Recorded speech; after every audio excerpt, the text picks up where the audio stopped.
Story 1. I've worked the graveyard shift for the highway patrol for 6 years now. I'm used to long stretches of dark, empty road, the only sound the faint crackle of the radio or the hum of my cruiser's engine. Nothing exciting ever happens out here. A DUI here, the occasional deer strike there, but I've always been okay with that. Until tonight. It started with a call at 12:42 a.m. Dispatch told me a car was reported abandoned in the middle of Route 203, near mile marker 67. I knew the area well. It was the loneliest stretch of road in my jurisdiction, nothing but flat fields and occasional tree clusters as far as the eye could see. People called it the silent stretch. There wasn't a house or gas station for miles. When I arrived, the car was right where the report said it would be, a gray sedan, perfectly aligned in the middle of the road. Its engine was still idling, headlights on, casting twin beams of light into the empty darkness ahead. I parked my cruiser behind it, switched on my lights, and stepped out into the cold, dry night. As I approached, I noticed a few odd things right away. The driver's door was open, but there was no sign of the driver anywhere. A cup of coffee sat in the cup holder, steam still rising from its surface. The interior light illuminated a jacket draped over the passenger seat. The radio was on, playing static. I called out, "Hello? Highway Patrol. Is anyone here?" My voice carried into the vast emptiness and was swallowed by the night. I stepped to the edge of the road and scanned the fields with my flashlight. Nothing but an ocean of grass, bending slightly in the breeze. No footprints, no movement. I walked back to the car, leaned inside, and shut off the ignition. The rumbling engine fell silent, leaving only the chirp of crickets and the faint static of my cruiser's radio. Something felt off.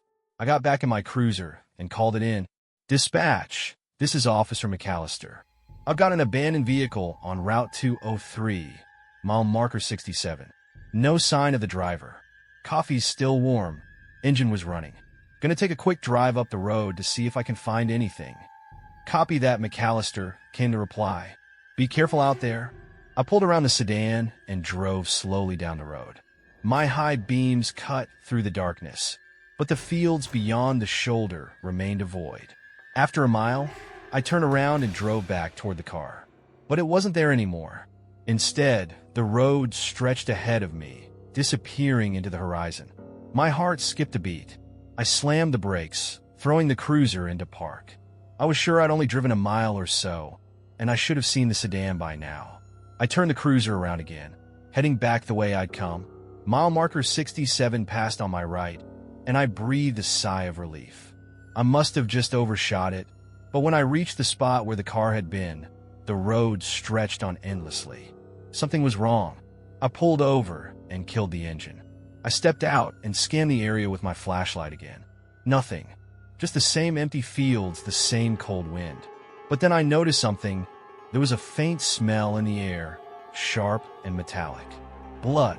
I hurried back to my cruiser, ready to call for backup, but the radio crackled to life before I could speak. "McAllister," a voice whispered, barely audible over the static. I froze. "Dispatch," I said, gripping the mic tightly. "McAllister," the voice repeated, softer this time. "Who is this?" I demanded. The static deepened, warping into something like labored breathing. I dropped the mic, the hair on my arm standing on end. I turned the cruiser around again, heart pounding, and drove. The road didn't end. Every few miles, I passed mile marker 67 again, and every time I saw something different. The third time I passed it, the sedan was back, but it looked wrong. Its hood was dented, as if something had hit it. The coffee cup was tipped over now, the liquid dripping onto the floor. I didn't stop. The fourth time, the windshield was cracked.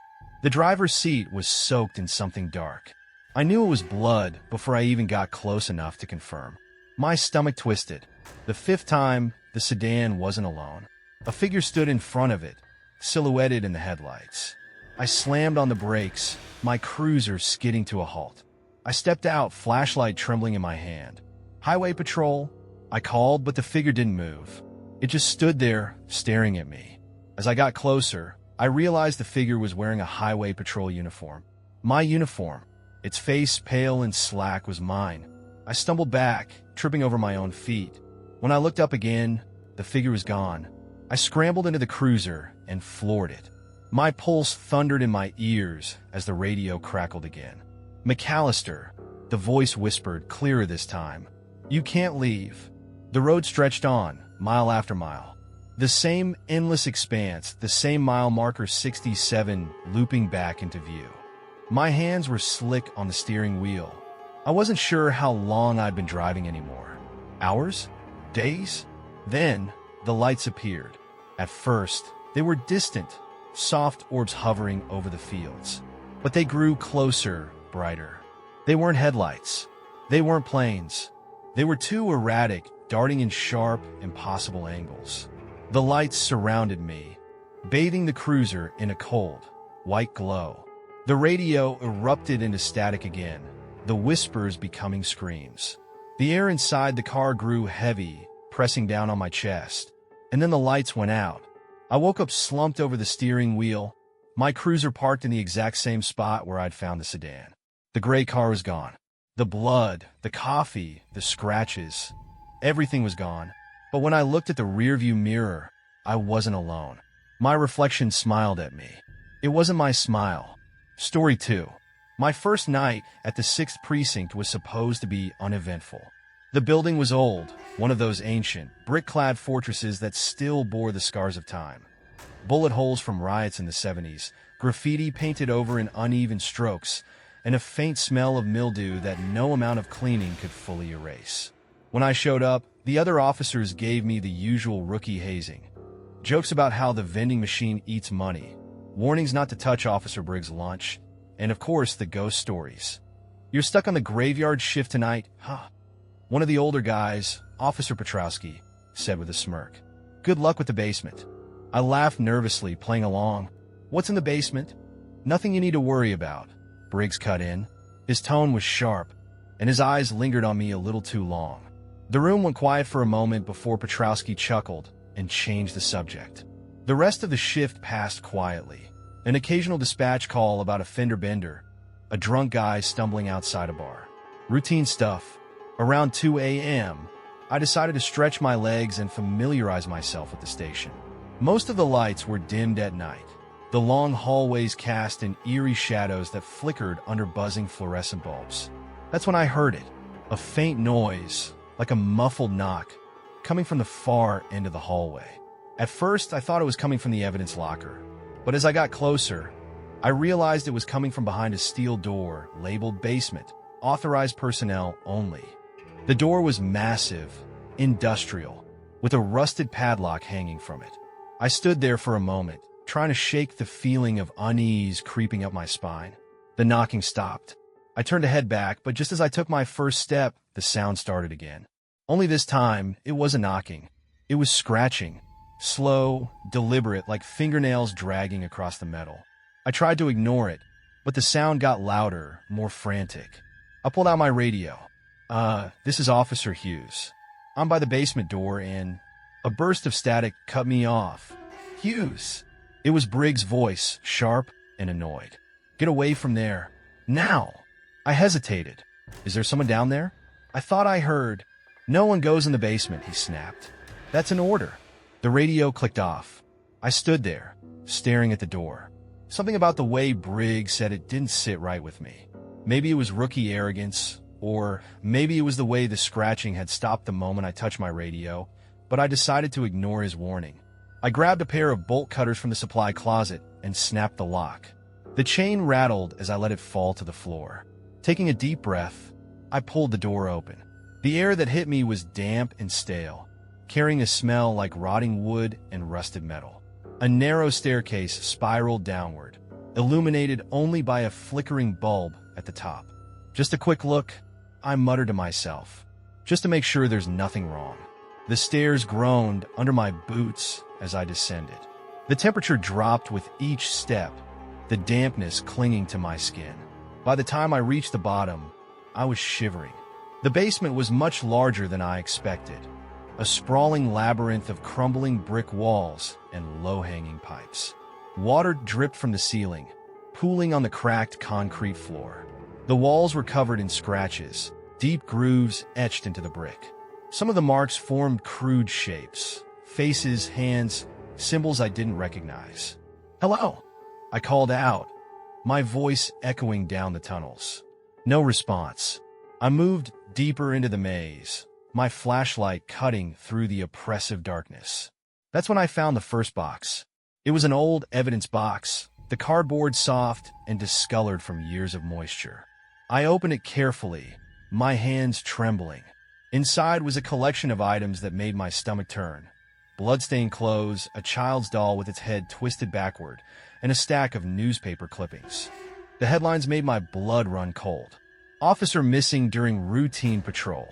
Detective disappears from 6th Precinct. Unsolved cases continue to plague local police." The articles spanned decades, and every name listed was tied to the 6th Precinct. A loud bang echoed through the tunnels, snapping me out of my trance. I spun around, my flashlight shaking in my hand. "Who's there?" I shouted. No answer. I started back toward the stairs, but the tunnel seemed to twist and shift around me. Every turn led to another identical hallway, the scratches on the walls growing more erratic, more frenzied. I tried my radio again, but all I got was static. Then I heard it, a low, guttural moan, followed by the sound of footsteps. They weren't hurried or frantic. They were deliberate, heavy, getting closer. I broke into a run, the beam of my flashlight bouncing wildly. The footsteps followed, faster now, echoing all around me. I turned a corner and skidded to a halt. In front of me was a massive, pulsating structure, like a cocoon made of flesh and veins. The air around it buzzed, thick with the stench of decay. Surrounding the cocoon were dozens of corpses, their faces twisted in silent screams. I recognized one of them. It was Briggs. I stumbled backward, my mind racing. I'd just spoken to him. He was upstairs. The sound of wet, tearing flesh filled the air. The cocoon began to shudder, its surface splitting open. A long, spindly limb emerged, followed by another. I turned to run, but something yanked me off my feet.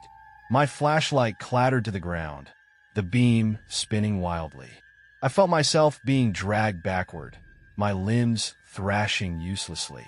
The last thing I saw before everything went dark was the cocoon opening fully, revealing a mass of writhing, insect-like limbs and glowing eyes. When I woke up, I couldn't move. I was strapped to the wall, my arms and legs encased in some kind of hardened resin. I could see other officers around me, their faces pale and lifeless. And then I realized I couldn't feel my legs anymore. The resin was spreading, crawling up my body. My skin felt tight, stiff. I screamed, but no sound came out. Somewhere in the darkness, the cocoon shuddered again, and I knew I wasn't going to make it out of the basement. Story 3. When you've been a detective for as long as I have, you develop a knack for separating the noise from what's worth your attention. Most late-night calls are noise.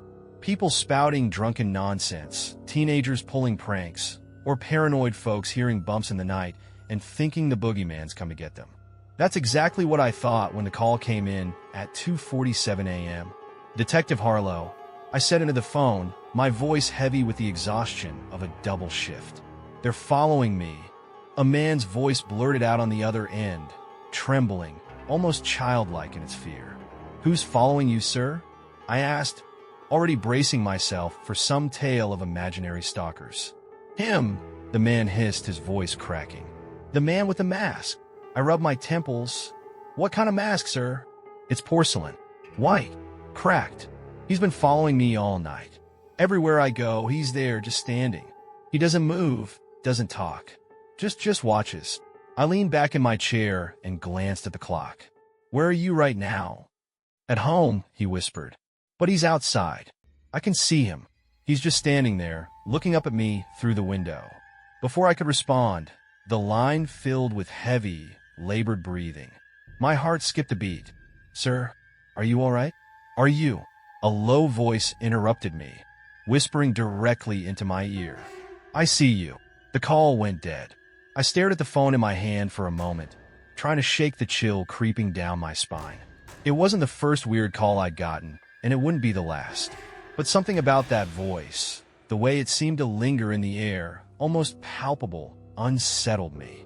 I traced the call. It came from inside the station. I walked the halls of the precinct with a flashlight, the pale beam bouncing off the walls. Most of the officers had gone home for the night, leaving only a skeleton crew. The air felt heavier than usual, thick with the kind of stillness that pressed against my chest.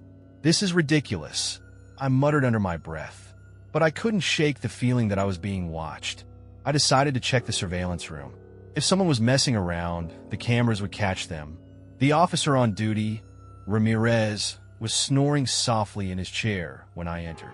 I shook him awake, and he blinked at me bleary-eyed. "What's up, detective?" "Pull up tonight's footage," I said. "I'm looking for something unusual." Ramirez sighed, but did as I asked. For the first few minutes, nothing stood out. Just empty hallways, the occasional officer passing through. And then, at exactly 2:47 a.m., something appeared on the screen. A figure. He was tall, his body stiff, almost mannequin-like. He wore a black suit, and his face was obscured by a white, cracked porcelain mask. He didn't walk so much as glide, his movements unnaturally smooth. The figure stopped in front of my office door. "Pause it," I said, my voice tight. Ramirez froze the video. The figure was just standing there, head tilted slightly, as though he were listening for something. "Did you see him come in?" I asked. Ramirez shook his head. "There's no way. All the doors are locked at night. I would have heard the alarm." I stared at the screen, my stomach knotting. On instinct, I turned and glanced toward my office. From where I stood, the door was partially ajar.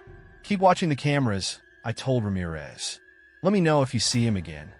I headed for my office, every step heavier than the last. The hallway stretched out in front of me, seeming longer than it should have been. When I reached the door, I pushed it open with the tip of my pen and flicked on the light. Empty, but the air was wrong. It was too cold, the kind of cold that bites at your skin even through layers of clothing. My chair was slightly turned, as though someone had been sitting in it moments before. And then I saw it. In the reflection of the window, standing just behind me, was the masked figure. I spun around, heart hammering in my chest. The room was empty. For the next few hours, I couldn't escape him. He was in every reflection, windows, mirrors, even the polished surface of my coffee mug. Always standing just behind me, watching. But when I turned, he was gone. No one else saw him. I asked Ramirez to review the footage again, but the figure had vanished from the recordings. Every officer I talked to gave me the same look, half pity, half annoyance, like they thought I was losing it. Maybe I was. By 4 a.m., I was spiraling. My skin felt too tight. My hands shook, and every shadow seemed to stretch toward me. I needed to confront him. The moment I made that decision, it was like he knew. The radio on my desk crackled to life, and that same low voice whispered, "Come find me." I grabbed my gun and headed for the evidence locker. The air inside the locker was suffocating, thick with the smell of mildew and something coppery. The rows of shelves seemed endless, stretching into the dark. My flashlight flickered as I moved deeper inside. And then I saw him. He was standing at the far end of the room, his porcelain mask glowing faintly in the dim light. "Who are you?" I demanded, raising my gun. He didn't respond. I moved closer, my footsteps echoing unnaturally loud. He didn't move, didn't flinch. When I was within arm's reach, I grabbed the mask and yanked it off. My breath caught in my throat. It was my brother. His face was pale, sunken, the eyes dull and lifeless. But it was him, James, the brother I'd buried 10 years ago. "James," I whispered, my voice breaking. The radio on my shoulder crackled again, and my own voice came through, calm and cold. "You shouldn't have found out." The lights flickered and went out. When they came back on, the locker was full of people. Dozens of them, all wearing porcelain masks, their heads tilted as they stared at me. I stumbled backward, the mask still in my hand. The figures didn't move, but I could feel them watching, their presence pressing down on me like a weight. I bolted for the door, but it slammed shut before I could reach it. The last thing I saw before the lights went out again was my own reflection in the window of the door. Story 4. I've seen some weird things in my 10 years as a state trooper, but nothing prepared me for what I found in Hollow Creek, or what was left of it. The call came in on a cool, overcast morning. A woman driving along Route 54 reported something unusual. Where the town of Hollow Creek should have been, there was nothing but an empty field. I figured she was exaggerating. Probably drove down the wrong stretch of road or missed the turnoff. People get lost all the time in rural areas. Still, I was the closest unit, so I said I'd check it out. The Hollow Creek exit was easy enough to find, just like I remembered. The faded wooden sign that read, "Welcome to Hollow Creek." Pop 612 still stood on the shoulder of the highway. But when I drove up the access road, there was nothing there. I parked my cruiser in the middle of the field and stepped out, my boots crunching on dry grass. The sun was weak behind a layer of clouds, casting everything in a pale gray light. I scanned the area, half expecting to see the rows of old clapboard houses and the town's small general store, but there was only open land stretching for miles. I walked in circles, trying to make sense of what I was seeing. This was Hollow Creek. I was certain of it. I'd been here before, more than once, but the town was gone. Not destroyed, not abandoned. Just gone. I radioed dispatch. "This is Trooper Harris. I'm at the site of Hollow Creek, but there's no town here. It's just an empty field." "Say again." "It's gone. Like it never existed." There was a pause. "Harris, are you sure you're at the right location?" "Yes, I'm sure. This is the Hollow Creek exit. The town sign's still here, but the town itself is gone. Completely." Another pause, longer this time. "Hold on. I'll pull up satellite imagery." I paced as I waited, trying to figure out what the hell I was looking at. The field was pristine. No debris or rubble. Not even a stray road sign or driveway left behind. It was as though the earth had swallowed the entire place whole. When dispatch came back on the line, their voice was hesitant. "Harris, I'm looking at satellite photos of that area right now. There's no town there. There's never been one." "What are you talking about?" "Of course there was. Hollow Creek's been here for over a century. I've been here myself." "Harris, there's no record of any town called Hollow Creek in our system. Are you sure you're feeling okay?" I hung up before I said something I'd regret. I camped out near the site for the next 3 nights. I couldn't let it go. I kept telling myself I was doing my job, investigating a mystery, but the truth was it was personal now. Hollow Creek had existed. I knew it. I'd patrolled the roads that ran through it. I'd stopped for coffee at the general store. But now, it was as though the town had been erased, not just from the map, but from history itself. The first 2 nights were uneventful. I'd set up my tent just off the access road and kept watch with a flashlight and a thermos of coffee. The air out there was deathly still, and the longer I stayed, the more oppressive it became. I felt like I was being watched, but every time I shone my flashlight into the field, there was nothing there. Just an empty expanse of tall grass, swaying in the breeze. On the 3rd night, things changed. I was sitting by my small campfire when I heard it. At first, it was faint, just a distant murmur carried on the wind. I thought I was imagining things, but then it grew louder. Footsteps crunching on grass, the echo of children's laughter, the low hum of voices in conversation. I stepped away from the fire, my flashlight cutting through the darkness. "Hello?" I called. No answer. The sounds continued, growing closer. I gripped my flashlight tighter, the beam trembling in my hand. And then, as quickly as they had started, the noises stopped. When I turned back toward my tent, I froze. There in the middle of the field stood a house. It hadn't been there a moment ago, and yet now it loomed over me, its windows glowing faintly with a warm, golden light. The porch sagged under its own weight, and the paint was peeling, but I recognized it immediately. It was the Miller house. I'd driven past it a dozen times during patrols. I should have gotten in my car and driven away, but something pulled me toward the house. My legs moved on their own, carrying me up the creaking steps and through the front door. Inside, the house was alive. The furniture was in place, the lights were on, and I could hear the faint clatter of dishes in the kitchen. The residents moved about as though nothing was wrong. Mrs. Miller setting the table, her husband reading the paper in his armchair. I even saw their dog lying by the fireplace. "Mrs. Miller?" I said, my voice shaking. She didn't respond. None of them did. They didn't even look at me. It was like I wasn't there. I walked through the house in a daze. The entire town was here.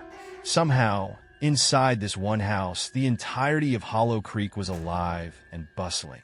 I saw kids playing in the yard through the back window. I saw Mr. Carson sweeping the floor of his barbershop right there in the dining room. It didn't make any sense. I needed to leave. As I turned to head back toward the front door, the lights flickered and a sudden chill filled the air. The residents stopped what they were doing. Slowly, they turned to face me. Their eyes were wide and empty. Their mouths stretched into grotesque smiles that split their faces unnaturally wide. The dog by the fireplace bared its teeth, its gums rotted and black. I bolted for the door, but it slammed shut before I could reach it. I yanked at the handle, but it wouldn't budge. Behind me, I heard footsteps, hundreds of them, all moving toward me. "Stay away!" I screamed, fumbling for my gun. The lights flickered again, plunging the house into darkness. When I opened the door, I stumbled out into the field, but it wasn't a field anymore. Hollow Creek was back. The houses, the streets, the streetlights. They were all there, glowing faintly under the pale moonlight. But the roads didn't lead anywhere. My cruiser was gone, and the edges of the town faded into an impenetrable black void. My radio crackled to life, and a distorted voice whispered, "Welcome home." I turned to the nearest window, my heart hammering in my chest. In the glass, I saw my reflection, or at least I thought it was mine. It smiled at me, and the smile wasn't mine. Story 5. Graveyard shifts are usually the slow ones. Between midnight and 6 a.m., the world quiets down, the calls get weirder, and you start to feel like the only person alive in the whole city. I'd gotten used to the silence, the isolation, the way the night seems to stretch forever when you're out there alone. But this shift wasn't like the others. It started with a last-minute change to the roster. When I walked into the precinct just before midnight, Captain Reynolds called me into his office. "You've got a partner tonight," he said, barely looking up from his desk. "A partner?" I repeated. I never worked with anyone on graveyard shifts. Everyone knew I preferred working solo, and for years, they'd let me have my way. "Yeah," Reynolds muttered, shuffling papers. "Let's see. Officer Grayson. New guy. He'll ride with you tonight to get some experience." I sighed, but didn't argue. A warm body in the passenger seat wasn't the worst thing in the world. "Where is he?" Reynolds jerked his thumb toward the bullpen. "That's where I met Grayson." He was sitting on the edge of a desk, adjusting his gear, looking like he'd been on the job forever despite the new guy label. Tall, thin, with sharp cheekbones and dark eyes that seemed too calm for someone just starting out. "You ready?" I asked. He looked up at me, his face unreadable. "Always." Our first call came in about an hour into the shift. A woman on Maple Street said her walls were bleeding. "I'll take point," I told Grayson as we pulled up to the house, half joking to lighten the mood. "Unless you've dealt with bleeding walls before." "I've seen worse," he said, his tone flat. I paused and glanced at him. He wasn't smiling. The woman who answered the door was frantic, clutching a bathrobe around her shoulders. "It's in the bedroom," she said, leading us down the hall. The walls weren't bleeding, not exactly. Rust-colored streaks dripped down from the ceiling, staining the wallpaper. It looked more like leaking pipes, but the metallic tang in the air made my stomach turn. Grayson walked over and touched one of the streaks. He rubbed it between his fingers, then sniffed it. "Blood," he said simply. The woman gasped, and I shot him a look. "Could be rust," I said quickly, trying to calm her down. Grayson didn't respond. He was staring at the ceiling, his head tilted like he was listening for something. "They've always been watching," he murmured. "What?" He shook his head. "Nothing." I didn't ask any more questions. The next call was even stranger. A man a few blocks away claimed his reflection was moving on its own. We found him sitting on the floor in his living room, pale and shaking. "I'm not crazy," he stammered as we walked in. "I swear it's real. It's still in the bathroom." Grayson went straight for the bathroom, leaving me to talk to the guy. "Tell me what happened," I said. He ran his hands through his hair, his eyes darting toward the hallway. "I got up to pee, and when I looked in the mirror, my reflection, it didn't move. It moved, but not like me. It smiled. I wasn't smiling. Maybe you were just tired, I suggested. I wasn't tired, he snapped. It wasn't me. Before I could respond, Grayson called from the bathroom. You need to see this. I left the man and stepped into the small, dimly lit bathroom. Grayson was standing in front of the mirror, his hands clasped behind his back. Look, he said, gesturing to the mirror. I stepped beside him and stared at our reflections. They were normal. I don't see anything, I said. Grayson's lips twitched into a faint smile.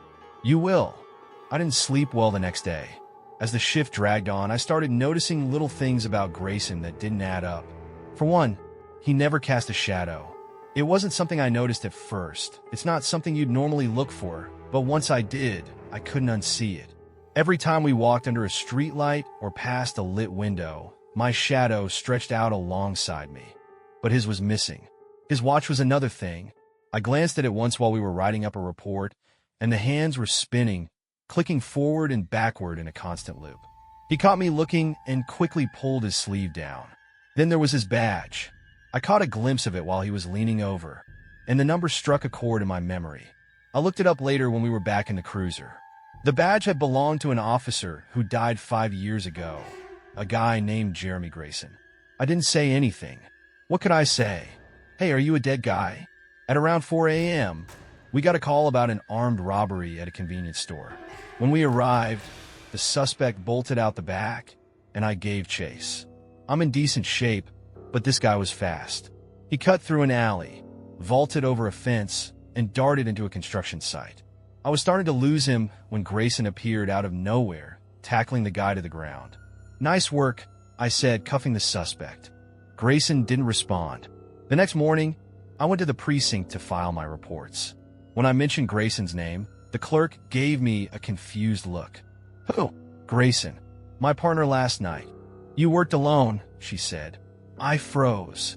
No, I didn't. Check the roster. She did. There was no record of Grayson. I went back to my cruiser and reviewed my body cam footage. It showed me responding to calls, chasing the suspect, and tackling him in the construction site. But there was no sign of Grayson. No one was in the passenger seat of my cruiser. I was talking to thin air. As I rewound the footage, my stomach dropped. In one clip, just for a second, I saw Grayson.